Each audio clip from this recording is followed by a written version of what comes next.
Graça e paz ao saúdo aos irmãos com a paz do nosso Senhor Jesus Cristo. Amém.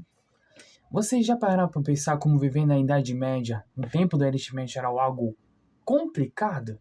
Ou seja, na Idade Média, no Oriente Médio, você era invadido quando ou a nação te invadia, ou certo mensageiro demorava décadas e décadas para ir de um reino até o outro e avisar o rei que o seu reino já estava sendo invadido. Mas eu te pergunto, o que poderia dar errado? Hoje em dia você é invadido quando, sei lá, quando o seu celular tem uma proteção antivírus, põe um alerta. Ou você é invadido no seu computador quando alguém tenta hackear o celular e você, quer dizer, seu PC, e quando você já se dá conta, você consegue se livrar do invasor. Mas no tempo do Oriente Médio, há 800, 900 ou até 2000 anos atrás, não era bem assim, não. Você já saberia que você estava invadido quando ou o reino estava pisando na sua terra, ou você era invadido quando o reino estava fazendo um cerco, acampamento de frente com seu reino.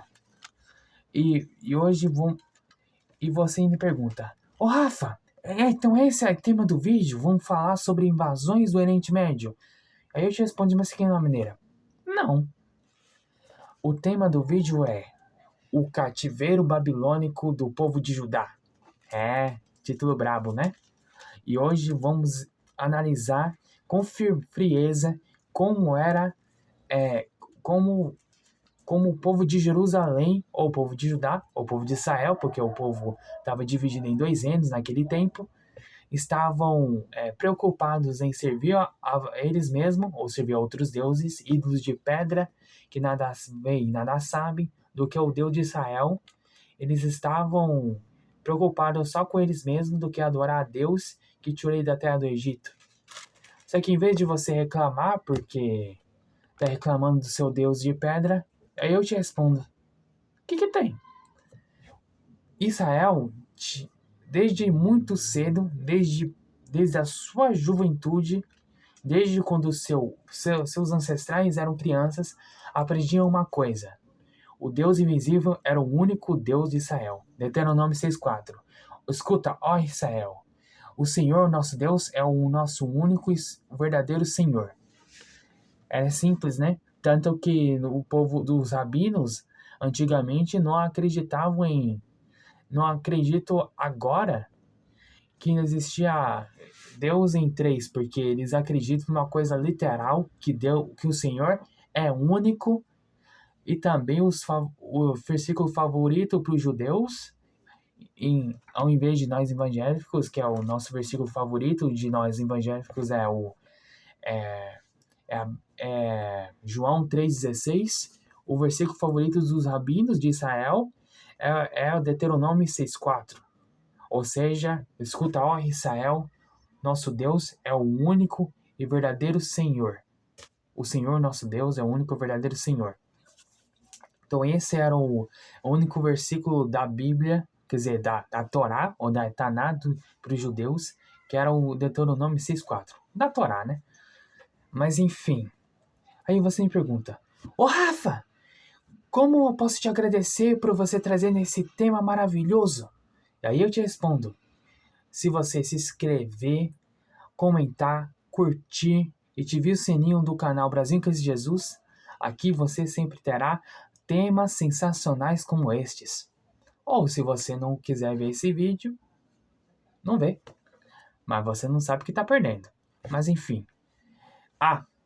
E sabe qual é o império bíblico mais poderoso do tempo da Bíblia?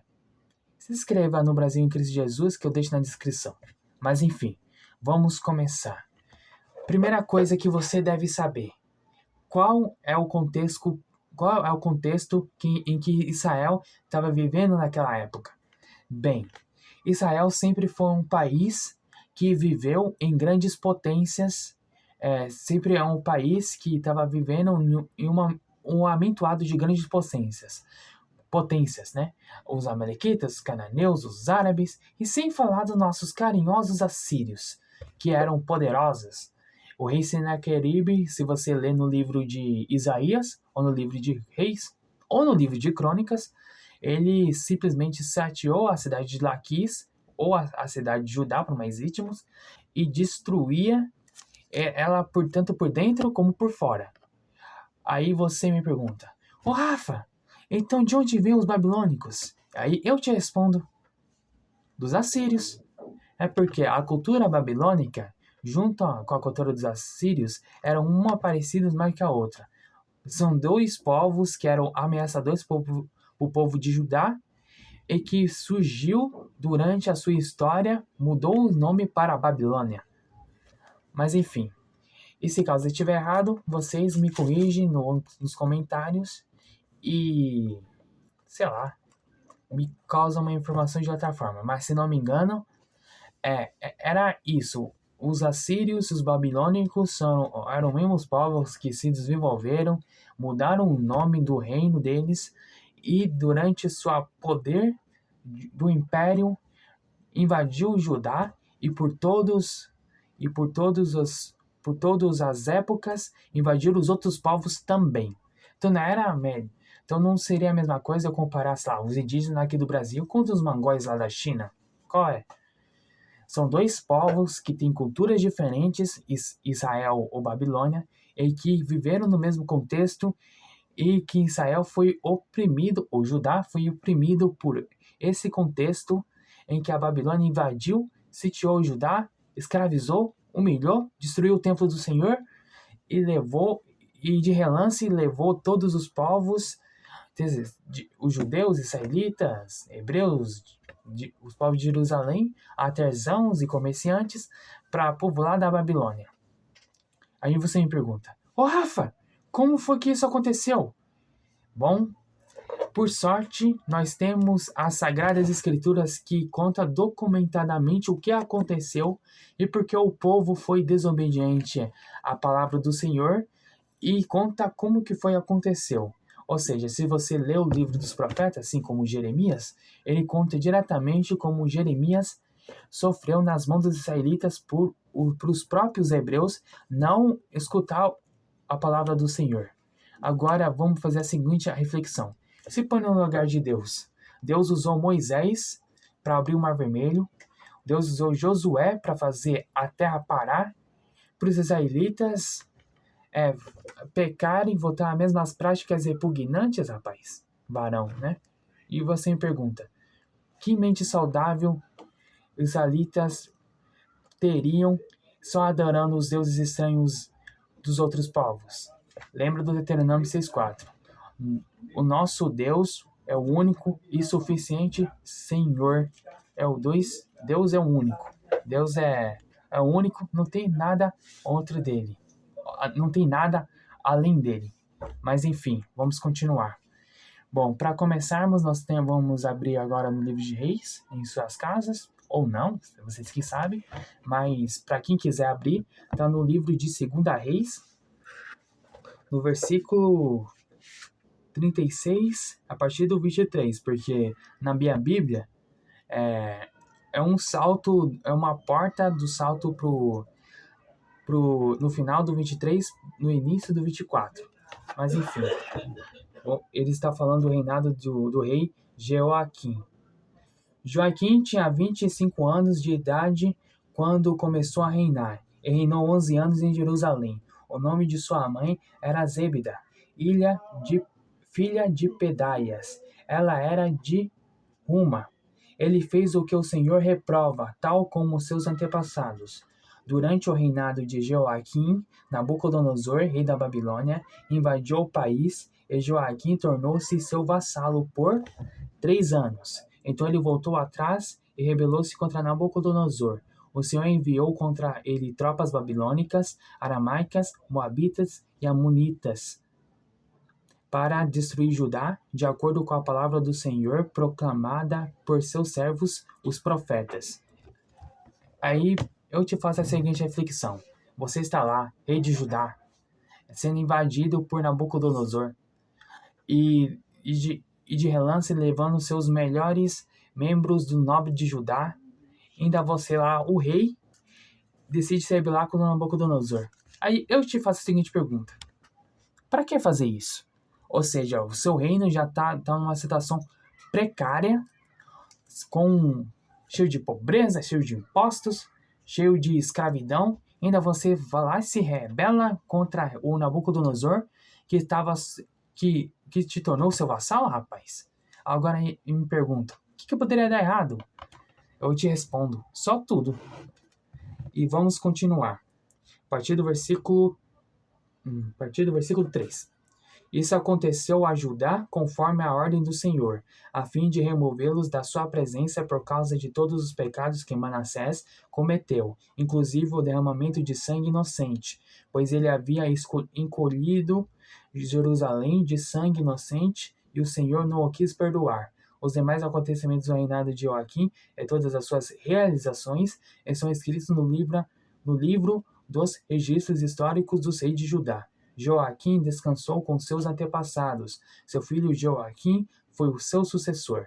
O rei do Egito não mais se atreveu a sair com seu exército de suas próprias fronteiras, pois o rei da Babilônia havia ocupado todo o território entre o ribeiro do Egito e o rio Eufrates, que antes pertencera ao Egito. Ou seja, o rei da Babilônia estava dominando tudo. Nem o poder do próprio Egito escapou das mãos do rei da Babilônia. Mesmo Jerusalém, naquela época, sendo uma potência que só, só que por pecado dos israelitas, Deus prometeu que fará Jerusalém ser motivo de zombaria, ser motivo de gozação. Na verdade, isso já estava previsto por Deus quando o rei Salomão estava falando para ele que se o povo de Judá pecar, ele fará motivo, objeto de zombaria todo o templo, assim como toda a terra de Judá, né? Só lê no começo de Reis que você vai perceber o que é isso. Aí você me pergunta, Rafa, então o rei da Babilônia, além de invadir Jerusalém, levou todos os cativos de uma vez só? Aí eu te respondo, não. O rei da Babilônia, o Nabucodonosor, ele teve 3 passagens. A primeira passagem levou uma parte, a segunda levou outra parte, e a terceira levou tudo. Tudo por causa de um homem chamado Zedequias. Aí você me pergunta, Rafa, o que Joaquim fez de errado que o Senhor tanto reprovou? Bom, ele simplesmente não se deu conta do que o contexto que ele estava passando e resolveu se rebelar contra Deus. Não só o rei da Babilônia ele se rebelou, mas sim ele se rebelou contra Deus, porque o rei da Babilônia foi levantado não só pela sua própria força, mas sim levantado primeiramente por Deus para punir Judá por todos os seus pecados. Agora vamos lá, o que diz Jeremias 36 no capítulo 20. Quer dizer, no versículo 20. Então deixaram o rolo na sala de Elisama, o secretário. Foram ao pátio do palácio real e relataram tudo ao rei. O rei mandou Jeude pegar o rolo. E Jeude o trouxe da sala de Elisama, o secretário, e o deu ao rei e a todos os líderes que estavam a seu serviço. Isso aconteceu no 9º mês. O rei estava sentado em seus aposentos de inverno, perto de um braseiro aceso. Assim que Jeude terminava de ler 3 ou 4 colunas, o rei as cortava com uma faca de escrivão e as alterava no braseiro, até que o rolo inteiro foi queimado no braseiro. Aí eu te pergunto, o que isso poderia dar errado? Eu te respondo mais uma vez, só tudo, porque o rei estava rejeitando a palavra de Deus. Ainda tem mais, hein? Depois que o rei queimou o rolo que continha as palavras ditadas por Jeremias e redigidas por Baruque, o Senhor dirigiu esta palavra a Jeremias: pegue outro rolo e escreva nele todas as palavras que estavam no primeiro que Joaquim, rei de Judá, queimou. Também diga a Joaquim, rei de Judá: assim diz o Senhor, você queimou aquele rolo e perguntou, Porque você escreveu nele o que o rei da Babilônia virá e destruirá esta terra e dela eliminará tanto homens como animais? Pois assim diz o Senhor acerca de Joaquim, rei de Judá. Ele não terá nenhum descendente para sentar-se no trono de Davi. Seu corpo será lançado fora e exposto ao calor do dia e a geada de noite. Eu castigarei a ele, aos seus filhos e aos seus conselheiros por causa dos seus pecados. Trarei sobre eles, sobre os habitantes de Jerusalém e sobre os homens de Judá, toda a desgraça que pronunciei contra eles, porquanto não me deram atenção. Aí você me pergunta, ô Rafa, então quer dizer que Deus sofre de carência? Aí eu te respondo, para que Deus quer carência, rapaz? Deus, ele é a própria glória em espírito, em forma humana, diante de homens, de animais, de qualquer ser vivo dessa vida. Deus ele não precisa da sua atenção. Deus ele quer que reconheça que você é pecador e que se volte para ele. Simples assim. Não é porque Deus ele sofre de déficit de atenção ou Deus ele sofre de carência, ele quer suprir essa carência que ele está sentindo. Não. Deus, ele sabe mesmo, desde a queda do homem, que sabe que você é pecador e que precisa dele. Que precisa dele para ser um homem melhor, ou uma pessoa melhor, ou uma mulher melhor. Mas enfim, vamos agora abrir a palavra de Deus em Reis, para vocês entenderem como Judá ficou, e depois abrir no último capítulo de Jeremias. Vamos lá. Naquela ocasião, os oficiais de Nabucodonosor, rei da Babilônia, avançaram até Jerusalém e a cercaram. Enquanto os seus oficiais a cercavam, o próprio Nabucodonosor veio à cidade. Então Joaquim, rei de Judá, sua mãe, seus conselheiros, seus nobres e seus oficiais se entregaram, todos se renderam a ele. Isso me diz muita coisa sobre o contexto. Encarar o Império Babilônico naquela época era uma coisa para corajosos de verdade mesmo. É porque você estudando história hoje em dia, a Babilônia é considerada a quinta maior potência do mundo durante a história. É porque teve os persas, teve o Império Grego, o Império Romano, Gengis Khan e o Império Mongol. Claro, o maior império que esse mundo já teve, os ingleses. Mas enfim, o Império Babilônico é considerado um dos maiores impérios que esse mundo já teve, somente atrás de outros grandes impérios que foram ainda maiores e eram ainda mais poderosos do que o babilônico. Mas, mesmo assim, esse contexto me diz muita coisa, porque nem o Egito, nem a Arábia, nem os povos desse mundo se resistiram ao rei da Babilônia, porque Deus deu a ele poder da Babilônia. Ou seja, dá poder ao homem, ele sabe, ele mostra o que ele é capaz. Mas enfim. No 8º ano do reinado do rei da Babilônia, Nabucodonosor levou Joaquim como prisioneiro.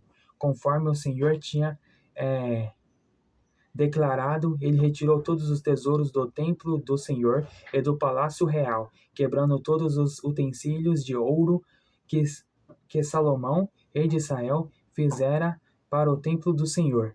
Ainda tem mais, hein? Nabucodonosor levou prisioneiro Joaquim para a Babilônia, também levou de Jerusalém para a Babilônia a mãe do rei, suas mulheres, seus oficiais e os líderes do país. O rei da Babilônia também deportou para a Babilônia toda a força de 7.000 homens de combate, homens fortes e preparados para a guerra, e 1.000 artesãos, e 1.000 artífices e artesãos.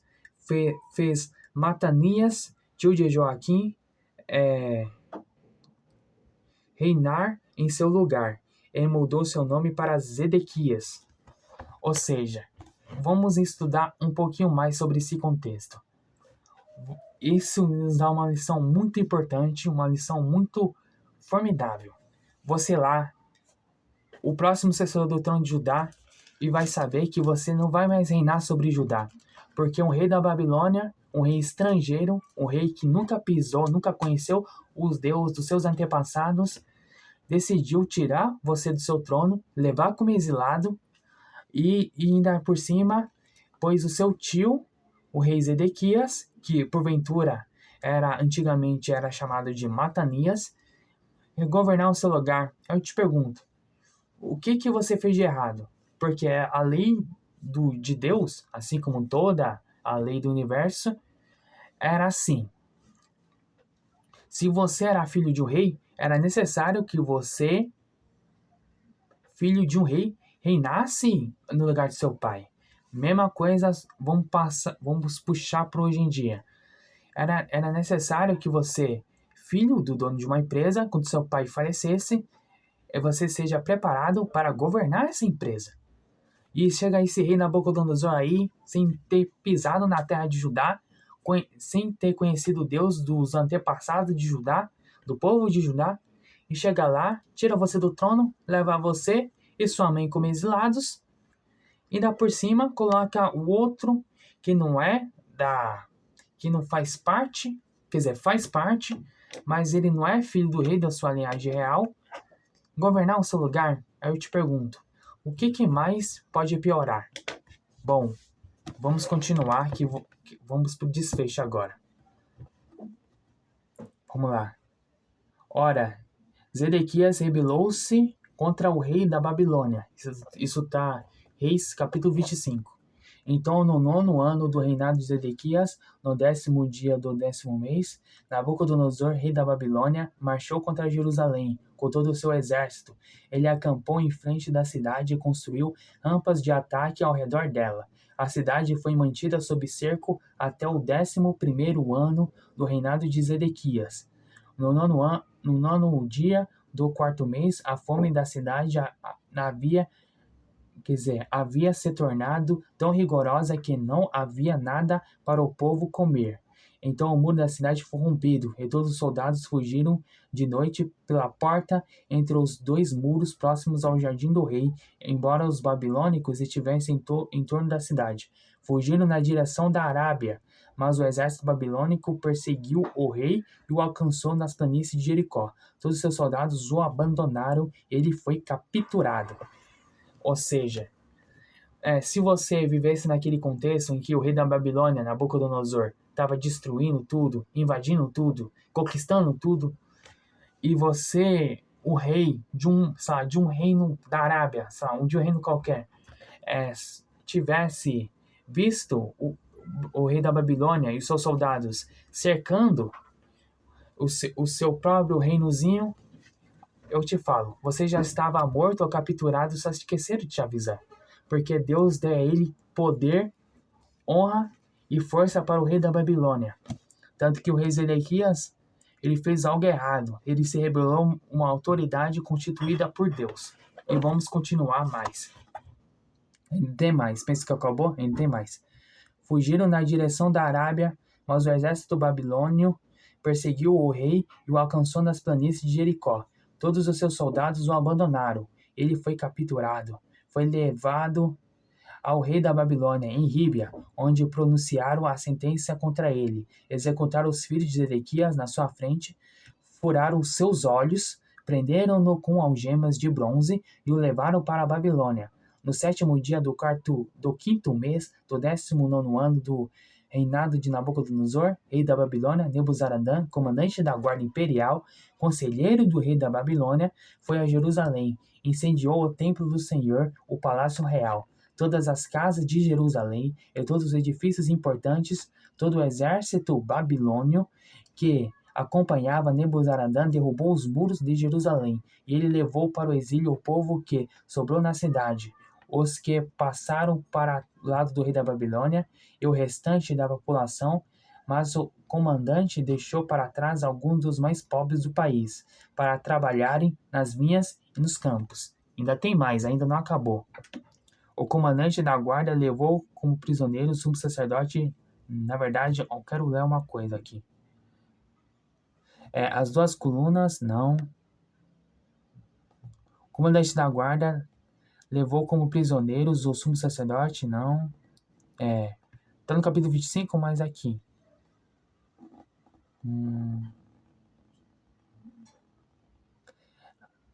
Na verdade,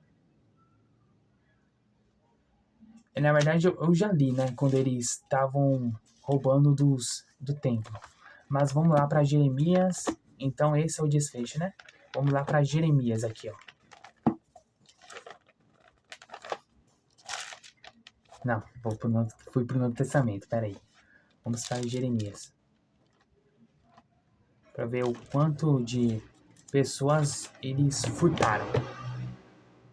Ah, 52 aqui, ó. No final do capítulo 52, a partir do verso 28. Este é o número dos que Nebuzaradan levou para o exílio. No 7º ano, 3.023 judeus. No 18º ano de Nabucodonosor, 832 de Jerusalém. Em seu 23º ano, 745 judeus levados ao exílio pelo comandante da guarda imperial Nebuzaradan. Foram ao todo 4.600 judeus. Ou seja, além de destruir o templo, saíram de sua casa.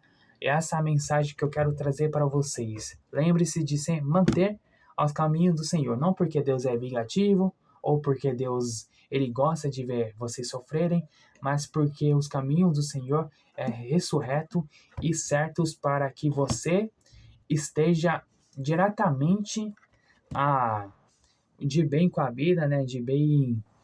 O caminho reto. Deus ele não triangula, né? Ele anda em linha reta. Mas enfim, espero que vocês tenham gostado desse vídeo.